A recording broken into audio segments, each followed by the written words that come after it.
let's get this thing started. It is Monday, April 18th, 2022, and it is 10 o'clock.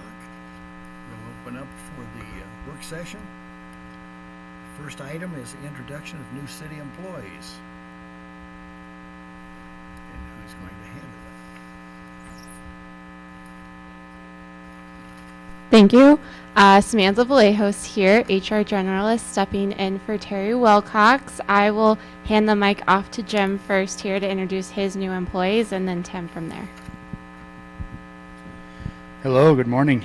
I have 3 employees today to introduce. I'll start with Bill Womack. Yeah, stand on up. So he's with our Parks division. He's worked for us as a seasonal in the past, I think just one season. And now he's kind of been tasked with Sunset Mesa, one of the areas that he focuses on. He's got some youth coaching in his background, but I'll let him tell you more about himself, but we welcome him to the team. Hi, I'm Bill Womack. I worked for the city last summer, and I'm now up there at Sunset Mesa. I enjoyed up there a lot. I really like taking care of the fields and being around them. I was involved with that project 25 years ago when it was first built. I didn't do the infrastructure. I didn't lay out any irrigation or anything like that. I just picked up rocks and dealt with fields and built fields. Been involved with youth baseball and high school baseball for many, many, many years, as well as softball. And I just really enjoy my time up there. I like it a lot up there. I love it. Good, welcome. Be sure to carry that rock with you till the wind lets up. And next I'll introduce Bob Winters, right? He has a contracting background, has many years of performing all sorts of stuff, and I'm sure he can tell you more about what types of things he's built, but I know he had his own business. He's a very hard worker, brings a lot of experience to our crew, and has already taught us a lot. I think the crew is learning from him, kind of getting a lot of that long-term experience and helping us grow. I would say especially concrete. I heard him teaching some concrete techniques the other day. So anyway, part of our Parks division, again, very welcome, and I'll let him explain a little more. My name is Bob Winter. It's only Winters when we're all together, the rest of our family. But I've been, yes, a general contractor since 1979 in Milwaukee, and moved out here in 2005. I was also an elected politician 5 times in Milwaukee area, so I'm familiar with that side of it. And when I came here, I built my house for 2 years and then started working. Has worked for Colorado West Property Management, helping them out for the last 10 years in between building. But I look forward to helping and just, fitting into the Parks Department, working with the guys and the ladies there. It's a really good bunch of people. And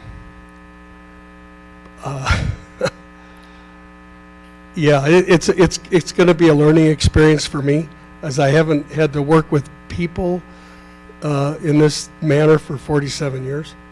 So it's going to be a learning experience, but I'm looking forward to it. And it's nice to meet you all, and I look forward to working for the city of Montrose. Welcome, Bob. Thank you. And then Mike Shelton with our facilities team. So we stole him from the rec district. He's been there for several years and comes with a great reputation. And in the past, I think he has worked for the city of Craig before that, and again, he can tell you more. But his sister works for Public Works, and so if you ever need any dirt or any crazy stories, talk to Deborah over at Public Works. She can tell you lots of stuff about Mike. So with that, I'll let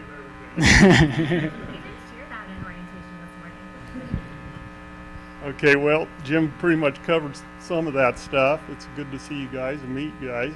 It's kind of nice to get a full information of what's going on. It does help. I lived in Craig since '72, and after graduating high school, I went to a contracting type of school and learned drywalling, carpet laying, that kind of stuff. And I took more into the drywall part of it, and I co-partnered with a guy, and we did drywall for several years. And between the highs and lows of the economy, when places weren't getting built, I went into the oil field and did oil field between the two jobs. Did that for like 10 years, and then I went to work for the city of Craig and started in the water plant, worked water plant for 1 year, and then transferred over to Parks and Rec for the next 25 years. And then the rec center started getting built up here, and I thought this was a good opportunity to get up here. And Montrose is beautiful. You couldn't find a better place to live. It's very nice. That's one reason I've been up here several times and wanted to be here. So that job come up, and I took it, and did 7 years of just strictly facility maintenance, which is really interesting. Learned a lot. I learned that a new building does not mean it's not going to break. It's the police station, all that stuff. It's going to be take some of that experience on that new stuff and realize that there's going to be some work to be done there. Come facilities maintenance here, it's been great for the last month and a half, and I see good opportunity here, and I'm thankful to be here. Thank you. Thank you, Mike. Welcome. Thank you, guys. Good morning. I want to start by introducing Elizabeth Teeter. She's a part-time animal shelter technician, and she just couldn't stay retired. So we're glad to have her. The work is really hard work, but very important in the care of and for all of our animals at the animal shelter. So I'll let her explain a little bit about herself. Good morning, everybody. Excuse me. As Tim mentioned, I am a retired chemical engineer. That lasted about a year, and I got a little bored. But it was a good year off. Most of my career was spent working in refining and petrochemicals. And my husband and I moved to Montrose from Manitou Springs just last fall. And we just love it here. Slower pace of life, fewer people, a little bit more affordable. And I've been at the shelter now for a week, and it is hard work. But I'm enjoying it, and it's just a pleasure to be here and meet everybody. So thanks. Welcome, Elizabeth, and thank you for helping out. And Christopher Robertson, he is also a part-time technician at the animal shelter, and he's been about the same time. I think started at the same day, actually. And then we've got another part-time employee starting this week as well. So let him introduce himself. Good morning. I'm Chris Robertson. I was pretty much born and raised in Montrose. I've kind of seen the city change a lot just from living here for 30 or so odd years. And I've kind of just previously job kind of stuff. I just kind of bounced around different kind of retail jobs and some custodial stuff every now and then. So it's kind of interesting to see if I could find something that might have more stability than that, and just kind of help the city out with working at the shelter and what have you. Thank you. Welcome. That's it for today. That's a good start. Nice to meet you all. Thank you. Thanks for coming. Thank you. The next item that we have, we're going to skip a couple. A very nice lady has asked if she could go first.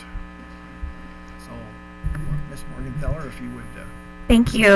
I'm going to go from last on the agenda to first on the agenda. Thanks for being flexible this morning. I need to scoot out of here, unfortunately, but this is a proposed amendment to the municipal code in our planned development section. And a planned development has been in our code for a long time, and it's a way that Developers come into the city when they're looking at a parcel and an overall way of developing it. Usually there are shared streets or shared parking areas, shared mailboxes, reasons why they may need to deviate from the code in a certain way in order to provide a better or more comprehensive plan for development. And over time, the city has been approving these, and in some cases, they're approved and then they're not entirely implemented. So an example of this is the bridges. The entire bridges area is a planned development, and there are portions of that entire planned development that have been built, and there are portions that still are vacant. And the bridges is not the only one like that. There are many others.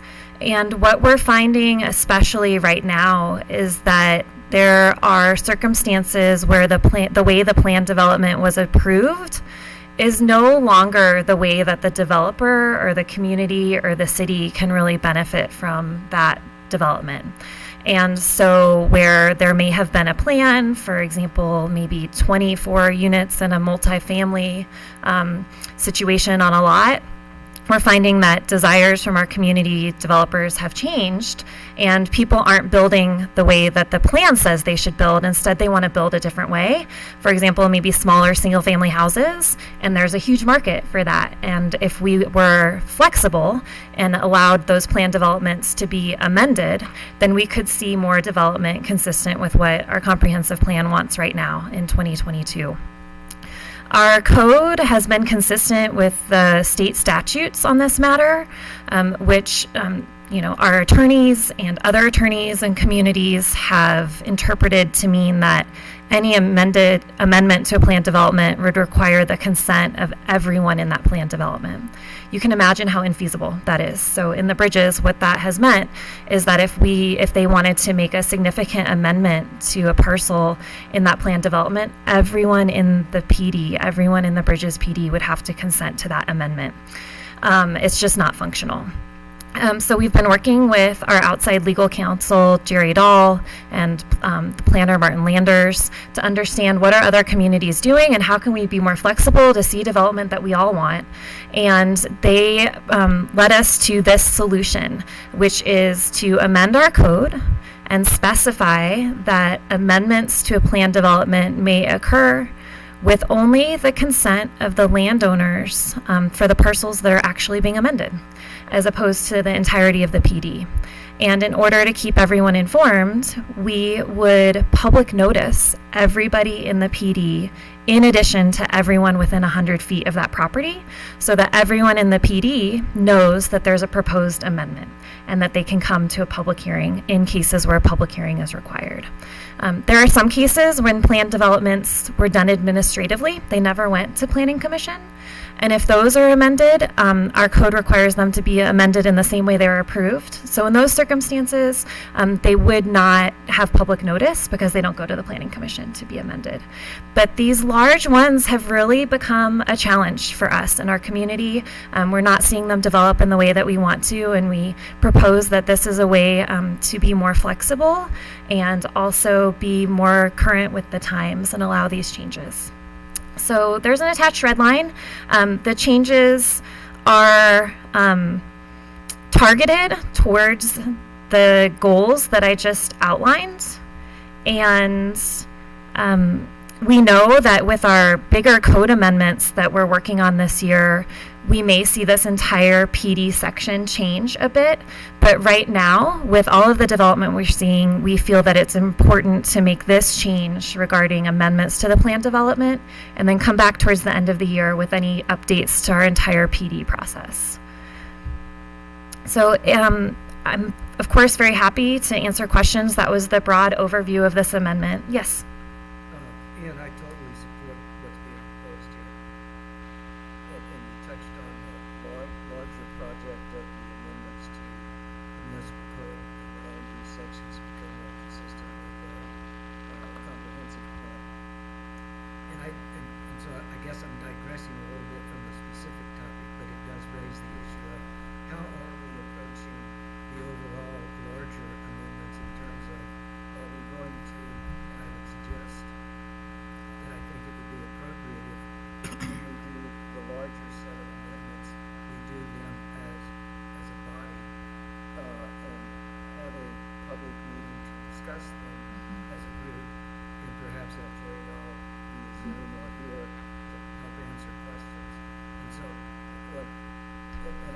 suggesting this does, but what I would prefer is not to attack these piecemeal, but to do it as a body of amendments.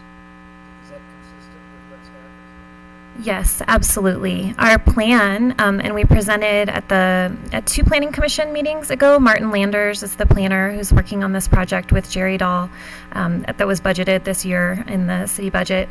They are examining our entire code right now, the land use chapters and some that are in our regulations manual, in order to consolidate everything into a unified land development code so that staff, council, and the public know exactly where to look for matters pertaining to land use.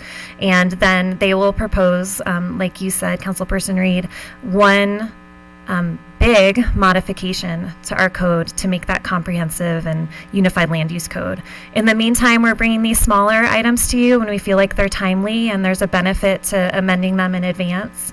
But otherwise we're holding off on a lot of them until we make one big amendment. And what's been helpful is Martin Landers is also helping us with development review right now during this staffing transition. So he is getting great insight into some of the ambiguities in our code as he works on applications and helps us identify ways when we could have a more efficient process or more clear language. So for those clarifications, absolutely we'll wait until later this year.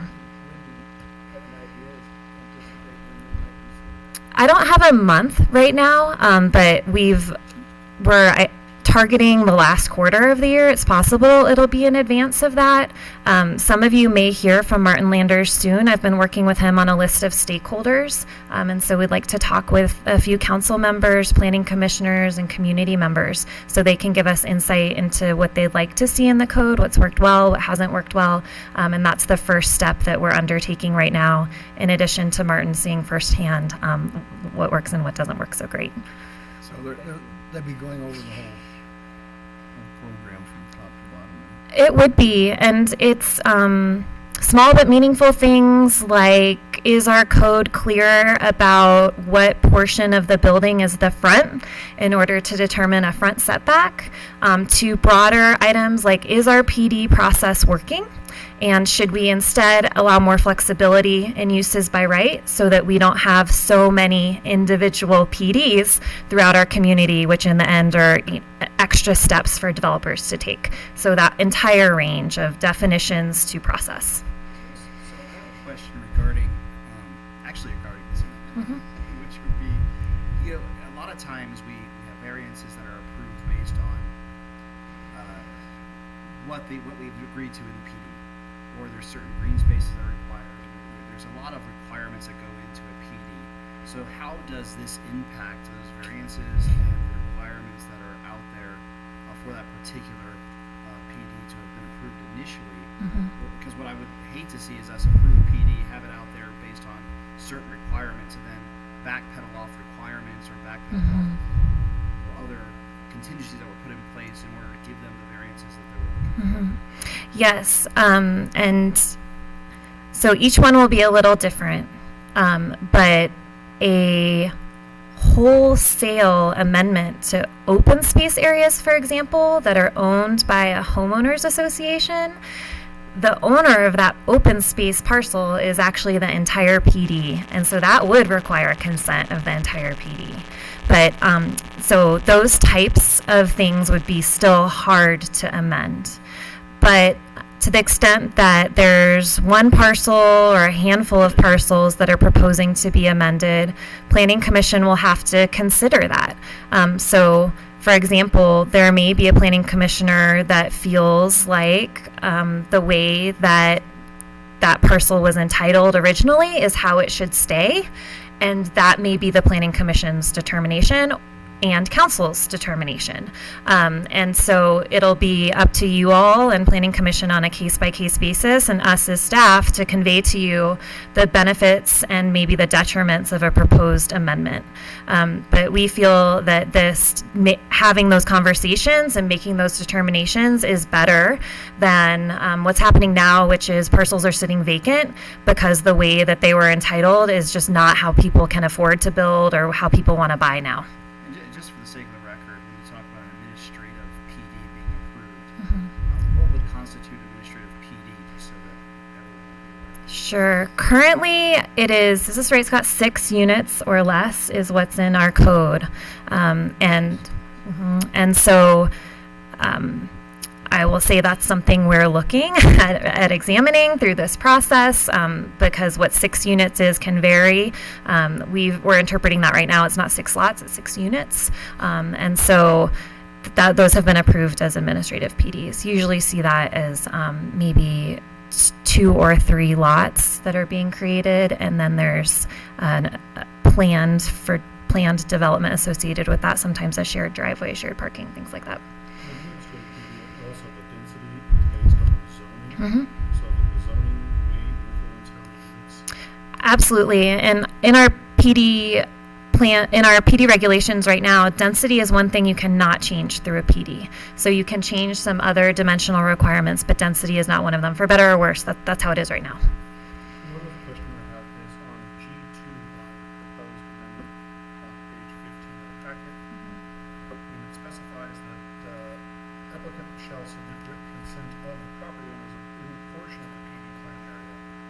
What happens if one property owner does not provide that written consent? Then that amendment won't be considered by the Planning Commission. And so this is consistent with our other application processes where the property owner whose property is subject to an application has to consent to it. So Barbara cannot submit an application to amend my property or include my property in a PD. She can for property that she owns. And so this is consistent with that. So if there's one unit on a lot, that one unit would have to agree to the whole lot. Exactly. And what we're seeing is that there are PDs where there are multiple owners within a planned development, and sometimes just one owner wants to amend the plan for their lots. And so it affects all owners to the extent that it's an amendment to the planned development, and that's why we're public noticing all owners, so that they can come to the hearing, talk with us, be aware of this change, give us their feedback, but they do not need to consent to the application that is not amending the lot that they own. There wouldn't be an opportunity for someone to carve out parcels of a plan and re-decide what's in the plan development. What's in the PD is in the PD. You can't say, oh, now Barbara's no longer in the PD, we're gonna carve out one lot. You know, the only way to do that would be de facto amending your PD back to the underlying zoning.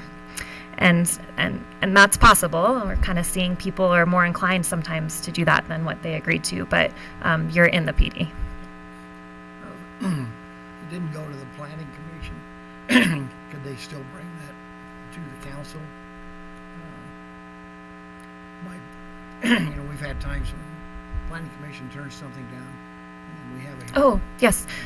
So, yes, and the way our PDs work, it's like a subdivision where Planning Commission makes a recommendation to council. So they would make a recommendation of approval or denial of an amendment, just like they do for the creation of a PD, and then it would come to council, and you all either uphold that recommendation or you can do something different. But Doug, were you asking if we could bypass the Planning Commission district? Well, we've had de novo hearings when the Planning Commission turned something down, and then it came to the council. They have an alternative. Yeah, you need. To continue bypass planning commission and come straight Right. to council, we have to actually have it refused or denied by the planning commission in order to justify it.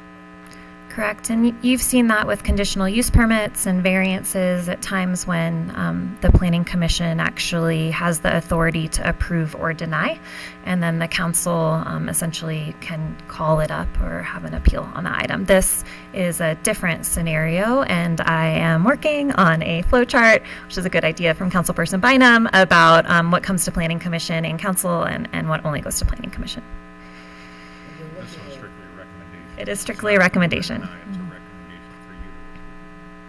On the municipal code, are we, this is planned development we're talking about, but are you looking at the entire municipal code? Remember top to bottom? The entire land use sections of the municipal code. So we're not reviewing, just to put everyone's mind at ease who might be getting, we're not reviewing the finance sections or other sections of the municipal code that aren't related to planning and building. But for example, there's some sections in our code where things related to planning are spread out and they're not all in the same place. And so it refers you to another section of the code. We want to put all of those together. And then we're reviewing the code to make sure it's consistent with our comprehensive plan and that people can build in the way that our comprehensive plan envisions. Do we ever go through and review the whole municipal code? So I was going to mention, so Matt and Chris and I are doing the other part. So we're doing the rest of the code and working through that. And you had some presentations by Matt recently. That's part of that process. So we started with the public safety and municipal court side of things. You've heard from the judge on a couple different updates that are needed. So we're kind of running in parallel. Ann and her team are doing the land use code, and then we're doing the other side. All right, good. So rather than updating the code in a whole, we're doing it piece by piece to make it ergonomic and logical. Yeah, the best practice for municipal code updates is not to do the entire code. It's to take one chapter at a time, get staff input, appropriate staff members to update that, bring it to a recommended best practice, bring that before City Council at a work session. You have 2 weeks to review that, put your input into it, come back, approve the revised form at a regular meeting, and then you get the next chapter. And so we're just working through that.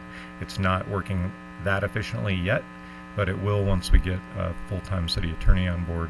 Right now we're still a little short-staffed in-house, but we're starting to move forward with the public safety and the court stuff. But eventually we'll be pumping them through. You'll get another 2 weeks to review, and then another 2 weeks, and another 2 weeks, and then after hopefully 6 to 8 months, we'll have the entire code updated. Ideally, I'd like to see a situation where every piece of the code is updated on a regular schedule, whether it's every 3 years or every 4 years. Even if there are no recommended changes, I think it's good to review them and have a policy like that. Yeah, I think that's one of our goals, and when we're interviewing attorneys, we put that in the questions to ask, and 3 to 5 years is a good range for that. Any other questions? All right. Thank Great. you very much. Thank you. And we'll bring this in the form of an ordinance for first reading to your next council meeting. Thank you. All right, let's go to item A, private activity bond allocation. Russ? Good morning. Some of this is going to be pretty familiar to you all, and it might be new to some. Today we're going to talk about the private activity bonds, or also known as PAB, P-A-B. And so the IRS allocates a per capita bonding authority annually for housing to each state, also known as PAB, volume capacity, or CAP. Colorado, in turn, allocates this authority to statewide authorities and local governments. And so in 2021, the allocation for the city of Montrose was $1,091,612, and in 2022, the allocation for the city of Montrose is $1,125,667. And so you're probably wondering, well, why does that increase? It's typically based off of the population, and so you see a population increase, you see an increase in dollars allocated to the city. So for the past 4 years, the city of Montrose has assigned our allocation of private activity bonds to the Colorado Housing and Finance Authority, also known as CHAFA. And CHAFA in turn puts the PAB to use in our community. We are asking City Council to consider assigning this year's PAB allocation to CHAFA. And just as a reminder, PAB allocation is not like a blank check that's issued to a municipality, so it's not just general dollars, and if we decide to keep them, we could use them for something else. They have to meet specific requirements, and those are going to be bonds that are used to attract typically private investment for projects that have some public benefit. And so what we have seen is that the city of Montrose has not decided to issue these bonds in the past because it's a pretty large administrative burden, and it's a risk because we would be really like a loaning authority in some ways, and allocating the bond directly to CHAFA allows our community to benefit from the PAB allocation without the city directly issuing the bonds. And so some examples of how this has been used in the past. In 2020, CHAFA worked with the city of Montrose to use the city's PAB allocation to support Steel Properties rehabilitation of San Juan apartments. And in 2021, CHAFA issued 20 loans in their single-family tax-exempt program called First Step. for a total of $5.3 million in the city of Montrose specifically, not Montrose County. And so that's some examples of how that's been used in the past. Yeah, and Woodgate Trails as well. So city staff, again, is recommending that the city council consider assigning our PAB allocation to CHAFA and request that CHAFA use the PAB if there is an opportunity to support the first-time homeownership investment program or a multifamily affordable housing project or first step loans again like they did last year. And if the city council allocates the PAB to CHAFA, CHAFA will ensure that the funding is used within the city of Montrose to benefit our community. Just for clarification, I know we all received $1 million, and I would say they issued $5.3 million. Can you explain the difference? Yeah, so what happens is sometimes those allocations, if they're not, it's kind of like if you don't use it, you lose it. And so sometimes those are brought back to the state, but sometimes some communities don't use all of their allocation. So like if we were to allocate our PAB to CHAFA and then City of Montrose ended up not needing any of these kind of loaning programs, or we didn't have any projects, it doesn't mean that that those funds disappear. They would just reallocate it elsewhere in the state. So thankfully they were able to allocate even more bond than we had last year. So that's kind of the great aspect also of and by us working with them. CHAFA, it actually protects us from in some ways, right? Because it's been issued to them. Yes, it's issued to them, so they take on the administrative burden and take care of really all the programs that I mentioned previously, instead of the city taking care of those types of programs. And redirecting our path back to CHAFA is something that we have done in the past, and this is kind of standard practice for us. Yes. Because of that administrative burden and the fact that they are experts in this. Yeah, absolutely. Makes sense. Sir? The only question I have is these bonds, who pays back these bonds? Is it city sales tax that has to pay those bonds, or is CHAFA responsible through their lending process to pay the bonds, the interest on the bonds? So PAB is allocated at a federal level to the state, and then DOLA allocates it to municipalities. And so the bonds, really, at the end of the day, the city isn't like tied into it because we're not issuing them. We give it back to CHAFA, so it becomes CHAFA's responsibility.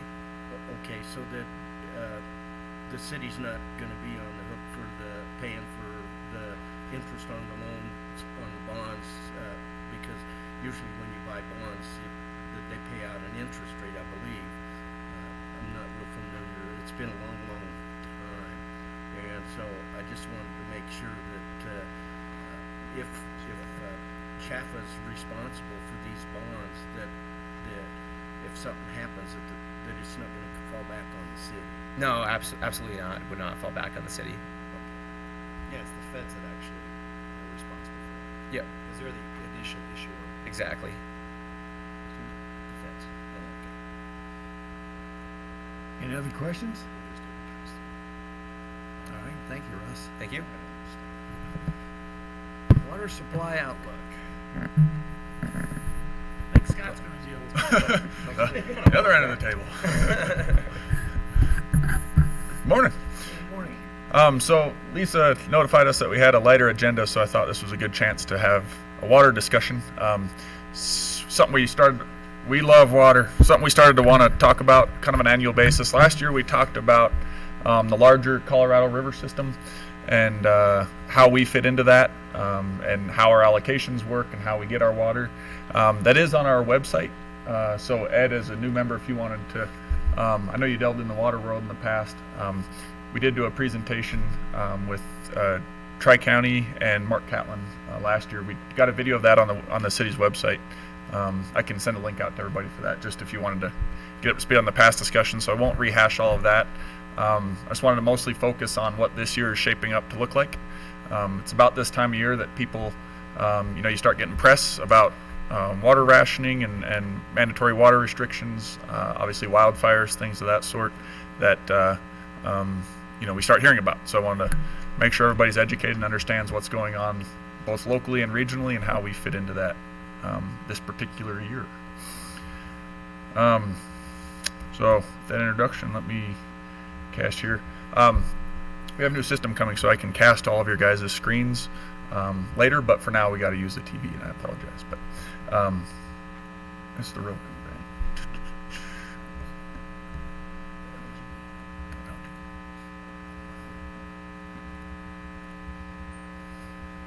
Come on, go.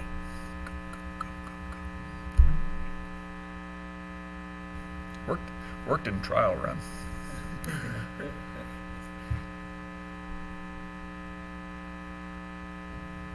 Is that computer? That's the back end, so we just have to figure out this thing how to give. Test instability.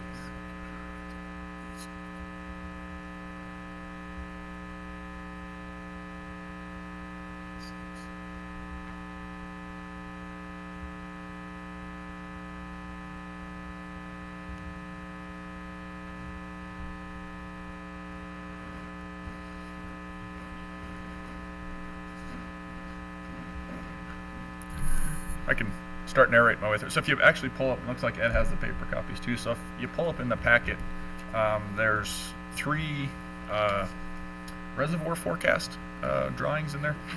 So I think I'll start with Ridgway. So Ridgway has, at Maxville, 82,000 acre feet. We have allocation for 10,000 acre feet as part of the larger municipal pool. We actually purchase that. I don't know if purchase is the right word, lease, however you phrase it, but through agreements with Tri-County. So Tri-County operates Ridgway Dam, they hold the M&I pool, and then we're a sub-lessee of that water. 82,000 acre feet is the max pool. You can see I heard it go ahead. there's a video of Ridgway. So this first chart here is the black line is the projected elevation and content of Ridgway Reservoir, or I guess content. So on the right is the acre feet. The dash line at the top is full, and you'll see we're forecast to pretty much fill Ridgway, which is good. Not terribly uncommon. Ridgway is a relatively small reservoir when you compare it to the size of the basin and what it can produce. So that's one we keep an eye on, because if Ridgway's low, we don't have water to transfer, and I'll go into that next. So our water rights are the water that we actually use. So the shares and all that are held in Ridgway Reservoir.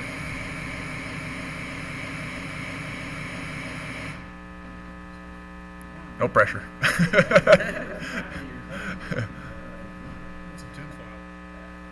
Stand on one leg. But the physical water itself comes from the Gunnison River system through the Gunnison Tunnel. So we also keep an eye on Blue Mesa, and that's something I'll go into here. But the way that works is they just do a water rights swap, and so we allow water users to use water out of Ridgway, and then in exchange for that, they give us water out of the Gunnison. That'll change a little bit once the new treatment plant comes online and they're physically treating water out of Ridgway. But they both need to be healthy for the system to work, so we keep an eye on both. Ridgway's looking good. Again, we're only 10,000 of that 82,000, and then of that 10,000, we only are using about 5.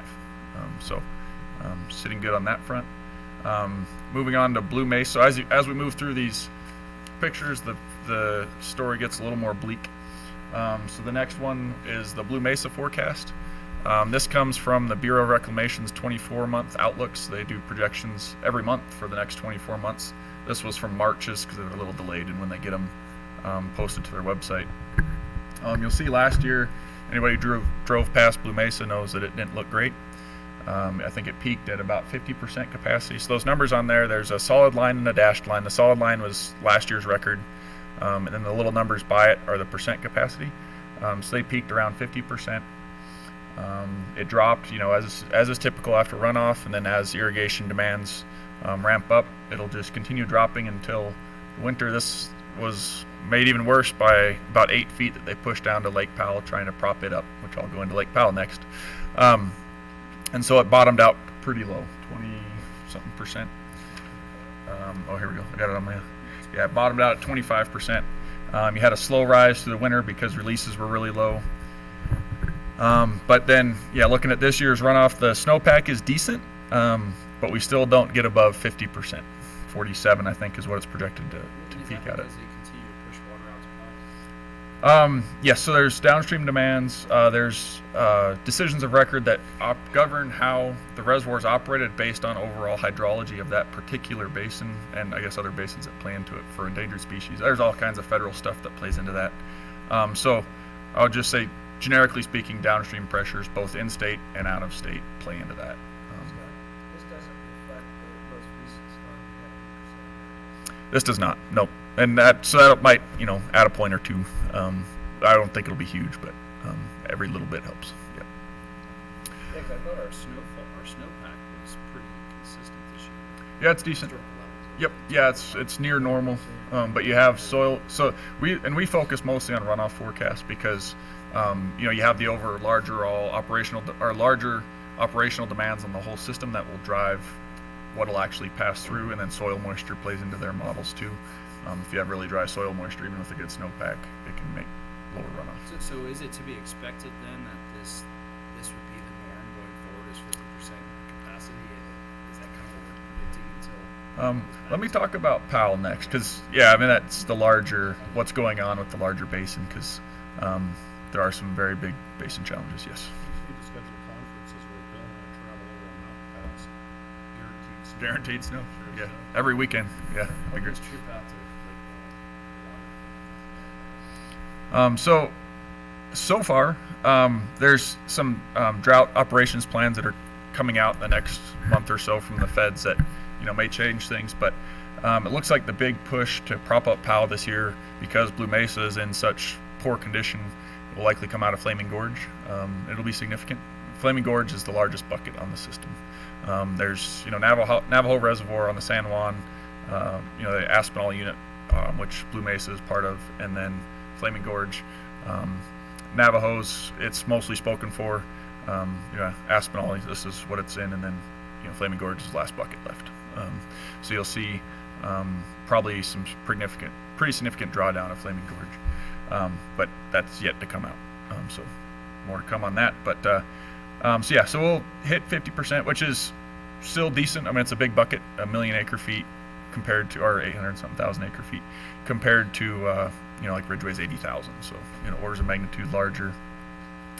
So still plenty of water to do the operations and still do the exchange between Tri-County, the city, and Blue Mesa. So I think this just paints a picture, though, of, and I'll go into Lake Powell, of the larger Colorado River issues. So chart 3, the most depressing of them all, is Lake Powell. So last year when we talked, the big drive was to protect the elevation 35-25, which is kind of their target elevation to protect, give some buffer against minimum power pool, which is the kind of when you get to dead pool of the reservoir. A couple things that can happen there. Hydropower generation is either diminished or gone at that level. And also you don't have enough head on the dam to physically push the water through to meet the downstream obligations. So, bad things. Looking at that forecast, the red and green lines are probably the most likely. The green is their most probable forecast. That line, every forecast goes lower, it seems like. So it's likely to be between the green and the red, which, as you can see, even with runoff, that's not a very big jump. And those demands are pretty insatiable. So you're looking at being near what they're calling minimum power pool by March of next year, of 2023, if things hold. Their system is seeing relentless, persistent drought. As far as all their paleontological records and all that, looking through, not paleontological, but looking through historic records and tree ring data and stuff like that, they're calling it worse in thousands of years. Combined with overuse and changes in weather and climate, and the system is seeing pressures it hasn't seen and wasn't necessarily built for. So it's out of balance. The ins and outs are not matching, and so with that, the reservoirs continue to drop. So that being said, it'll be interesting to see what that is all part of the federal program. The Bureau of Reclamation manages the larger system, including Blue Mesa and Aspinall, all the large dams. So it'll be interesting to see how that pans out. It's absolutely into uncharted territory, and it absolutely matters. You know, you can't make up water if the water's not there. So what? You know, I've heard of new austerity measures that are going to be taken on the western side of the country that's going to maybe alleviate some of this pressure, because if it continues, it's just, I mean, it looks like the use actually went up slightly. Yeah, there's a lot of people working on it, a lot of different models and a lot of different forecasts. None of them look good. I think it really comes down to managing. It has to come down to conservation, because the trans-basin stuff, it's kind of tapped out. The cloud seeding, making more water, they're looking at desalination, things of that sort. Nobody knows yet, which is unfortunate. States were required to cut back to a certain amount, like Arizona took the most of it, right? Yep. Didn't that just happen within? Last year was at Tier 1, and I think there's more coming. Like under Tier 1, California doesn't, but Arizona has a bunch, Nevada has some, and then it kicks in more Tier 2. Yep, and it comes down to seniority of water rights and all that. So they're trying. These forecasts take all of that into account. So it's the outlook is still challenging with the forecast. So they do take into consideration austerity. The mandatory cuts. So within the operational guidelines of the dams, they have trigger levels for when various people get lower allocations. And then, independent of that, there's people looking at the longer range planning that this is not looking to let up. Very much could be considered the new normal. Just to give you a feel for how large the system is. So, the large floods of, I think it was 83, 84, when Lake Powell was full, and they actually had timber across the top of the dam trying to keep the waves from splashing over it to get an extra foot out of it and stuff like that. Yeah, the Emerald Nile book was written on that year. Montrose is mentioned in that book. So, that kind of hydrology, there's some wet years building up to that. The system was never this depleted. Even if we had, you'd have to have pretty epic snowpack, which I think, was that 4 years ago, 2019, when we had really large snowpack in the basin in Blue Mesa filled in the year, you get, you get that for 10 years in a row, and you might fix the problem. Or you might be back full, but all indications are long-range climate models that if there is one of those, it's going to be a one-off, and it's not going to be enough to fill this hole. So, people are adapting. We need a pipeline from the Gulf. People talk about it. Mississippi across. And there's a lot of plans out there, and eventually, same thing in California coming off the Columbia. Like, economics might drive it at some point, but. They just got to fill all the swimming pools in Arizona. Yeah, I read that. I thought about that several times. And they had the experience of having that swimming pool. I understand a lot of austerity measures right now, especially in California and Nevada, are still mostly voluntary. So I think until we see mandatory austerity measures in place, that I don't think they're going to have a real impact. I said it looked like the usage actually went up. Yeah, it's cutting versus hacking. Chipping away at the corners, but there's still a big issue. So what it all means for us. So locally, we're looking out favorable. We have the water we need. We have the legal right to it, and there's nothing that would drive us to say that we should be worried, for the immediate future. So locally we're fine. The larger Colorado basin is, you can't ignore it.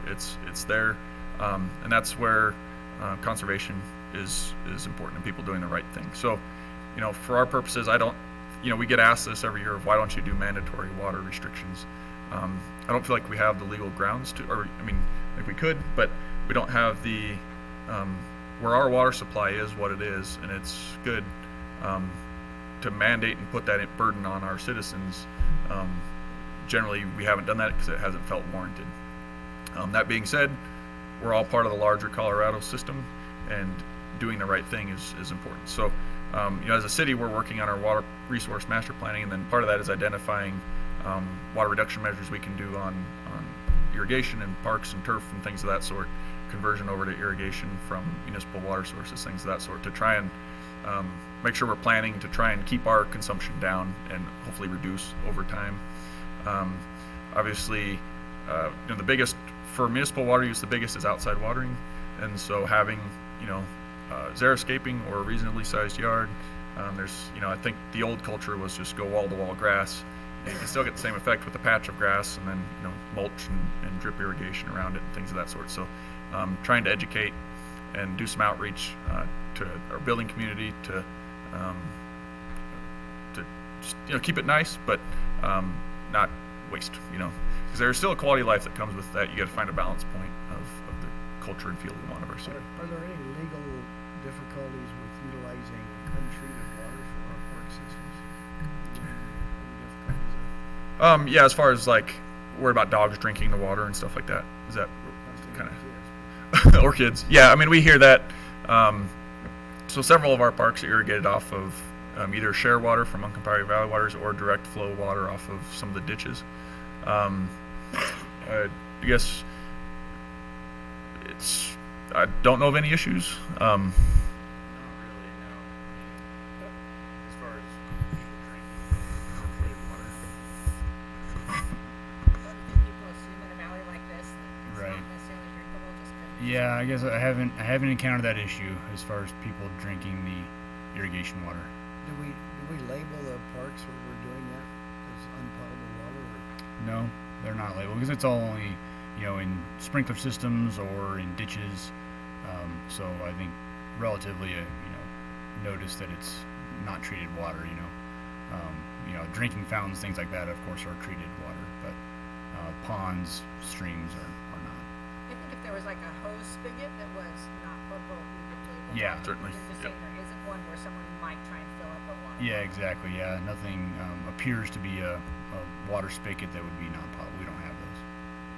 At some point, do you think we need to start exploring the possibilities of putting an incentive out there to the community to zero-scape versus, continuing to water? Yeah, we're kind of waiting to see what the state does. So the state is working on a program and bills right now to fund municipalities for turf buyback programs. So those are ways to do that. And it's significant. It can be, $1 to $3 a square is what some communities are doing. And we do the mayor's water. Yeah, so we're not there yet. Again, where our water supply is what it is, to spend our dollars on that at this point. But it's, again, we're just letting it ripen. Let's see what comes down at the state level. Like some states they're banning non-essential turf and things like that. So we may see some of those state or even federal measures coming down. So we're trying to be smart and get ready in the interim and just prepare for what comes and adapt as necessary. What's the schedule of our new water meters? Because I think that'll help people conserve when they can really see what it costs to fill their water. Yes, on our customer portal, we are in the pilot testing phase. We've got a group of people that are looking at that and giving us feedback on that.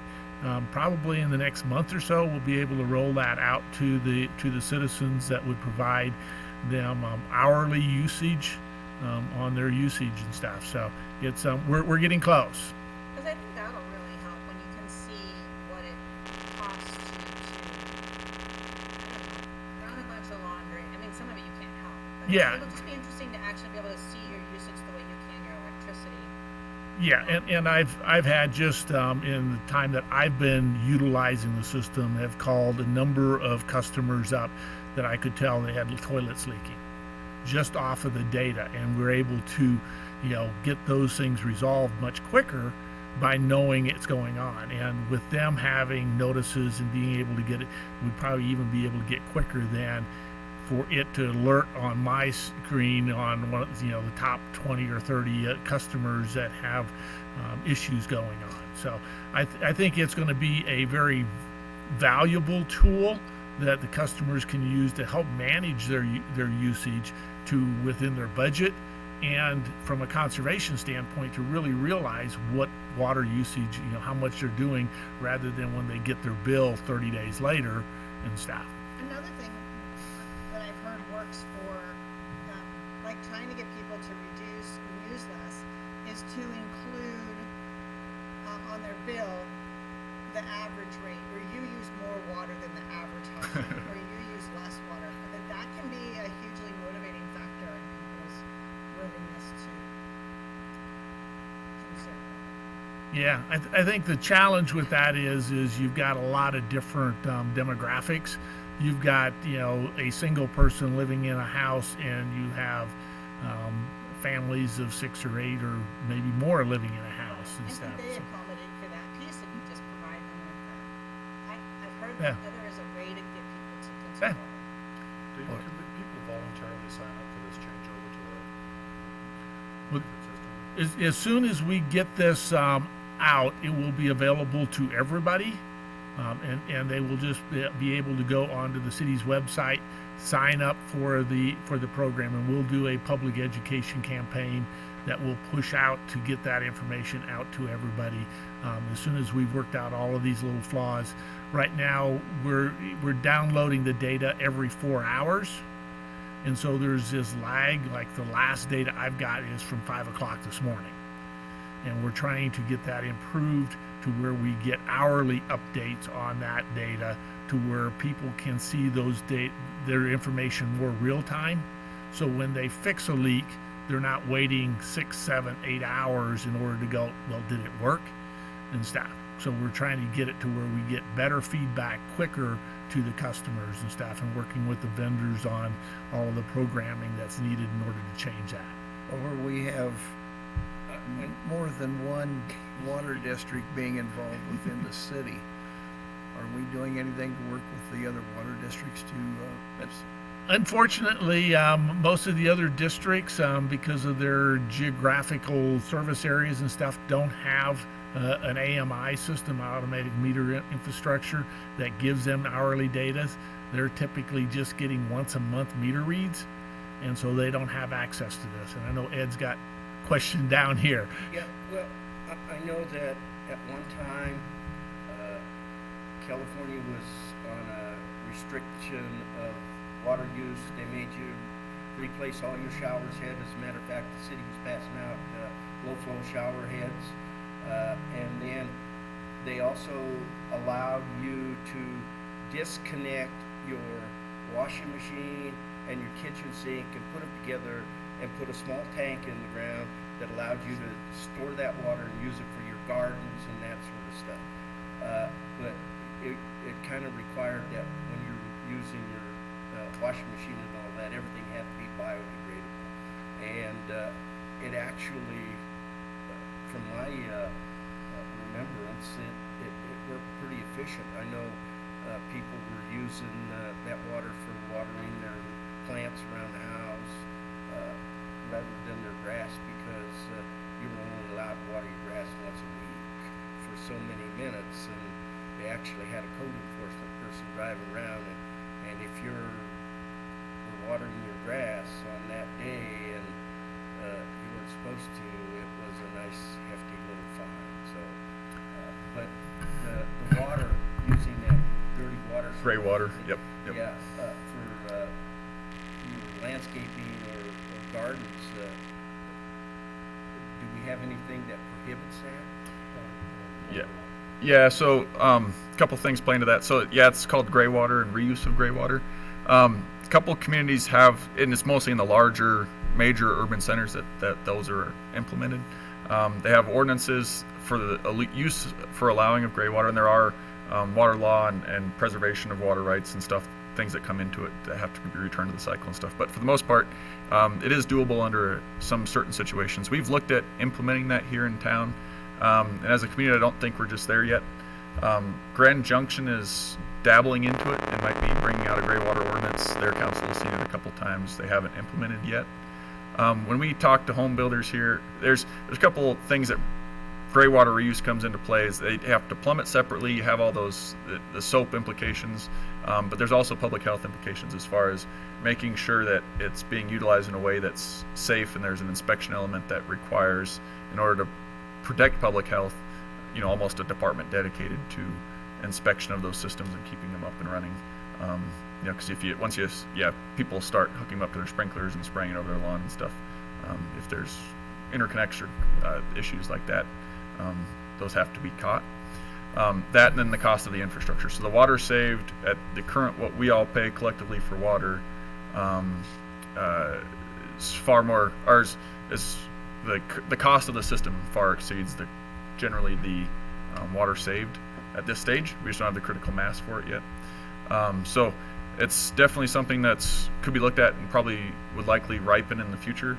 We're kind of another one of those kind of wait and see things, seeing what Grand Junction, how theirs goes, and whether they actually have people that want to do it, how if management of the program is cost effective, and kind of let them be the trial, because they're a larger, obviously a larger metro area, and they have more of a critical mass to implement those things.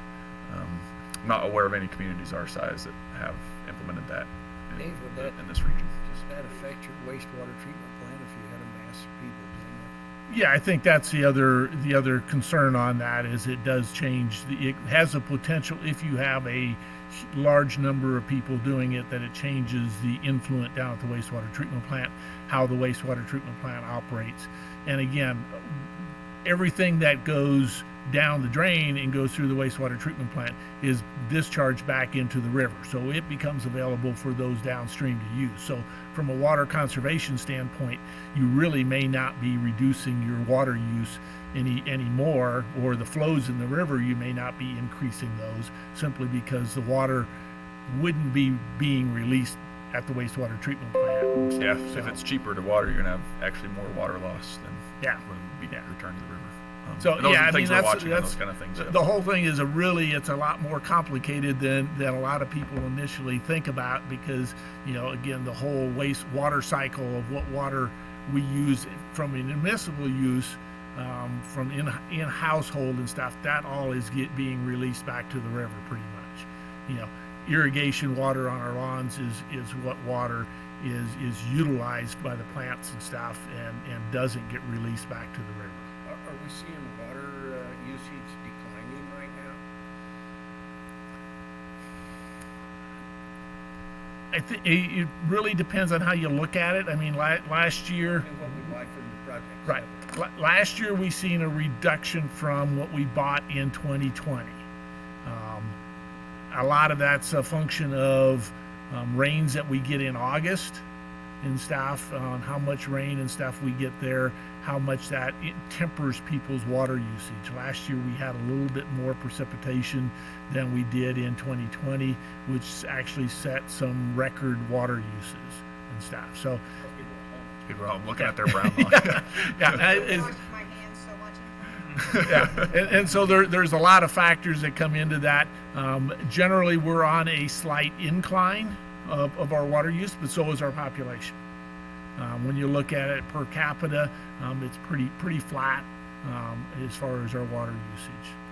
And one thing that may have affected some of that totals too was when we made new water meter changes on the main lines. Right. Yeah. We've here in the last 6-7 years, we've replaced all of our water meters on the main, on our customers. That's accounting for that. We've also, in our water audit that we do, we identified that back about 4 years ago, that our water usage, what we were selling to our customers, was almost as much as what we are purchasing from Project 7, and our water losses in our system were unrealistic. And so from that, we worked with Project 7, and we tested the main meter, and we found there's a butterfly valve right upstream from the meter. Well, what a butterfly valve has, a butterfly that in the center of the flow, and that distorts the flow going through the meter. And so the meter was not accurately measuring the amount of water that we used, and was actually underbilling the city of Montrose for the amount of water that we were getting. Being a good partner, we alerted Project 7 of that, and we've since fixed that. They've moved that meter slightly downstream in order to resolve that turbulence issue from that butterfly valve. And our water loss, which still is really low, we're still under 10%, which is very low compared to most systems in the state and stuff. We're also by replacing a lot of our antique water lines, we're eliminating a lot of that seepage and drainage and breakage that might influence our usage in the city. So we're improving that as well by replacing a lot of water lines. Totally. Yeah, getting better every day. Yeah. Yeah. Yeah, and then one last piece I would say to that, to the water outlook picture, is Cerro Reservoir. So if you remember, we rehabbed the outlet works a couple years ago. We got that filled up last year, and it's just stayed full. So our emergency water supply is full and intact and good to go there.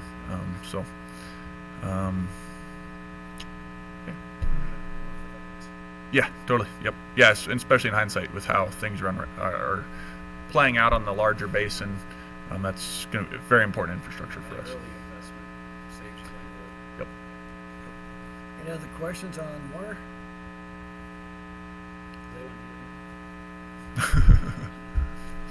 Why don't we go on to the Justice Center right-of-way vacation? Yeah, so this is a primer for an upcoming one. We'll probably be 2 meetings out by the time we get all the language figured out on the ordinances and stuff. But the figure in your packet shows the north side of that, or the top of that figure is north is Grand Avenue near the intersection with Townsend, and then everything to the south of that is getting into the Montrose County's Justice Center property. See the little kind of blue tail in that picture there. Don't know the history. We're kind of uncovering why this weird little remnant exists. It might be original town plat or something that is related to old grid right of way that ran through there. But the Justice Center is working on their kind of master planning for the area, and came to us and said, do you need that tail? We looked at all the future needs of Grand Avenue and how that intersection will eventually widen, and there is no city need for that tail. So we would be looking to vacate that tail. The green line you see there is a sanitary sewer line, so we would preserve an easement through there as part of that vacation or disposition, depending on the nature of the land, just to make sure that its access is documented. But pretty benign. I think if it's done by ordinance, it'd be 2 readings, so we'd see that coming before you in the future. So Scott, for clarification, that red line on the top of the north-south leg would be the total upper limit of that location, but that dotted green line would still be our dedicated easement, so they would be over the top of it, but it would still be a dedicated easement. Correct. Yep. So it documents the sewer line being through there, because it is an active sewer line through there. Any other questions? I'm just a little confused on the blue lines. Yeah. So the thicker blue are the parcel lines, and then the blue with the 12 on it, those are water lines. There was no history on this. At least I didn't see it. Yeah, and I apologize. The standard GIS colors they make them the same. Confuses me too. All right. We've already taken care of item D. General City Council discussion. Anything? I would just say that we went to that Downtown Colorado Incorporated conference over in Colorado Springs, and it was a really very, very good, very informative conference. We had a lot of great contacts with a lot of our government agencies, the CSU Extension Office, DOLA, a lot of the other groups that are involved in urban growth. We had some great conversations and had some great learning. Had a great session with Paul Benedetti on our URA and answered a lot of questions and added to my education, which is always a fun. And all in all, it was just one of those very beneficial conferences, and I'm really glad we did. Yeah, I'd like to, I know some of you guys may not be in the meeting tomorrow night. Not seeing some of you again, but I just wanted to say thank you to everyone. And for all the hard work that you guys have done, and you guys are the best part of what we do, so thank you. Ed, any comments? No, I'm still relearning. Barbara? Nothing from me today. I don't have anything. How about staff?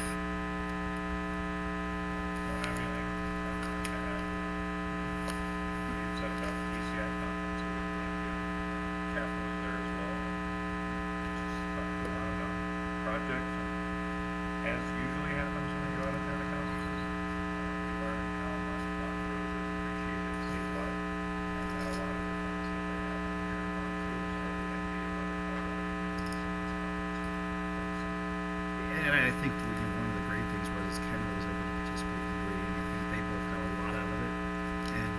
think us being there and being able to see Kendall interact and some of the things that he brought to the table too, I think it was a great learning experience for him, and I think that it also demonstrated how valuable he is to our city and the monies that he's been able to get for us. I think it was just evident, even with the dialogue just going back and forth, how successful he's been.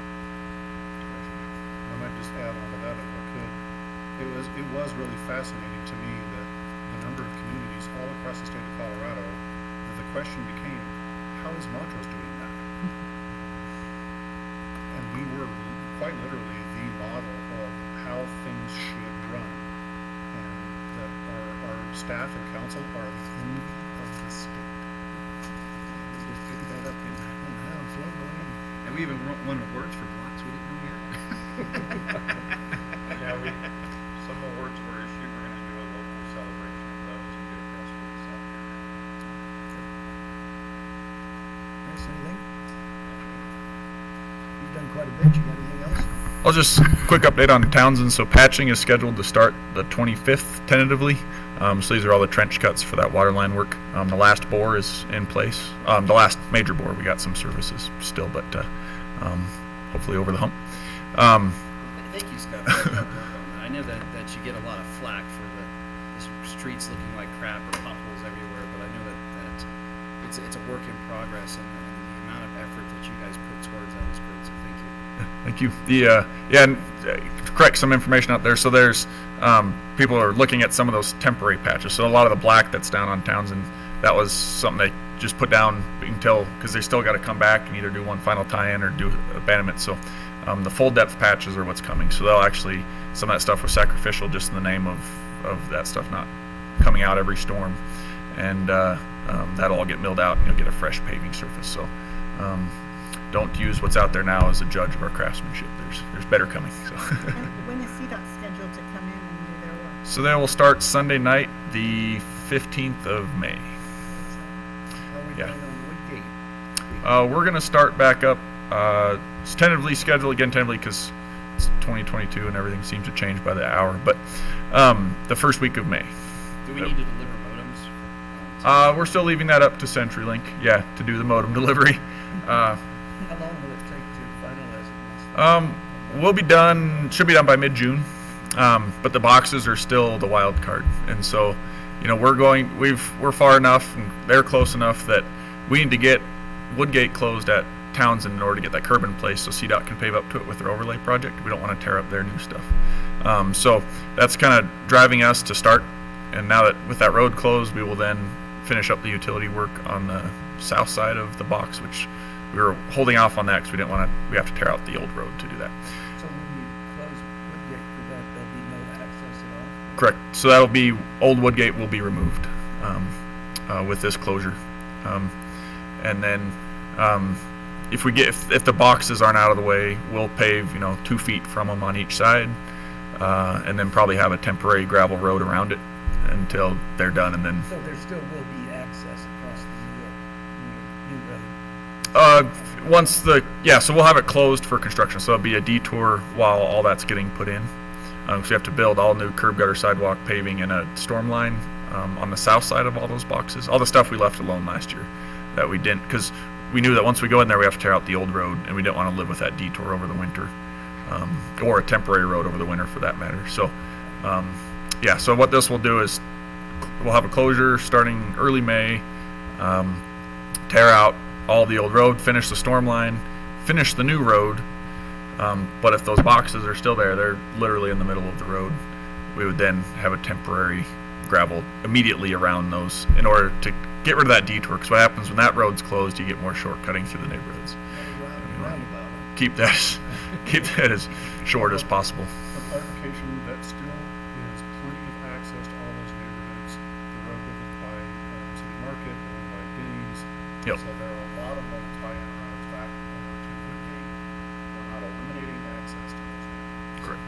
Yep. I'm just redirecting from. Ross, any other comments? Nope.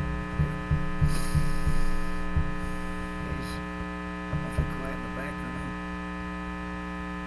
All right. In that case, let's close the meeting for today. We'll have an executive meeting shortly. folks. Prestigious practice to their smile. I have a chicken scratch. It's my own I just special seen it. language. I just seen it down there. Welcome back.